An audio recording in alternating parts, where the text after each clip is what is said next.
ছুটির দিনে জমে উঠেছে ঈদের কেনাকাটা। চোখে পড়ার মতো ভিড় দেখা গেছে রাজধানীর বিপণী বিতানগুলোতে। সকালের চেয়ে বিকেলের দিকে ক্রেতা সমাগম বাড়ে। চাহিদা মাথায় রেখে নানা রকম পোশাকের পসরা সাজিয়েছেন বিক্রেতারা। রোজার অর্ধেক পার হয়েছে।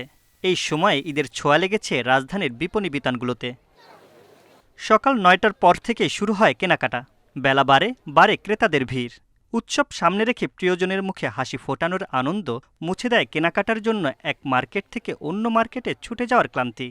আজকে কিনবো হচ্ছে সারারা বা গারারা, কিন্তু এখন অনেক দাম, এর জন্য কি এখনো চয়েস করতে পারিনি, এখন করতেছি।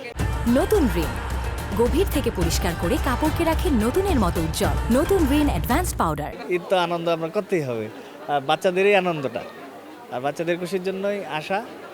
ঈদের নতুন জামা, নতুন গহনা অনেক আনন্দই দেয়। আর পরিবারের সাথে যদি এটা ভাগাভাগি করা যায়, তো আমরা আমাদের ফ্যামিলির জন্য শপিং করতে আসছি, সো দিক থেকে আনন্দের দিকটাই সবচেয়ে বেশি। ঘুরতেছি অনেকক্ষণ, পাচ্ছি না ওইরকম দামের বাজেট অনুযায়ী, অতিরিক্ত দাম বেশি মনে হচ্ছে এবারকার। বিক্রেতারা বলছেন বেচা বিক্রি বেড়েছে, তবে ঈদের আগের এক সপ্তাহে ক্রেতাদের ভিড় আরও বাড়বে বলে আশা করছেন তারা। বাড়বে, আস্তে আস্তে বেচাকেনা বাড়বে, আস্তে আস্তে বেচাকেনা বাড়বে। বেচাকেনা আলহামদুলিল্লাহ ভালো। বিক্রেতা যে কথা বলছে এটা আমাদেরও ওদের সাথে একমত। আমরাও যে মাল আনছি অনেক দাম বেশি দিয়ে আনছি, যার জন্য ওদের কাছে দামটা বেশি লাগছে। আল্লাহর মতো আরো বেশি হবে, এখনো বেচে কিনে হয়নি। বেতনের ব্যাপার আছে, টাকা পয়সার ব্যাপার আছে, মানুষের কেনাকাটার ব্যাপার আছে, এখনো অনেকে এরকম হয়নি। একটু মোটামুটি সেল এখনো, সামনে আল্লাহর মতো আরো বেশি ভালো হওয়ার আশা আছে। ঈদ মানেই আনন্দ, আর সেই আনন্দ আরও বাড়ে পছন্দের পোশাকে নিজেকে ও প্রিয়জনকে সাজিয়ে।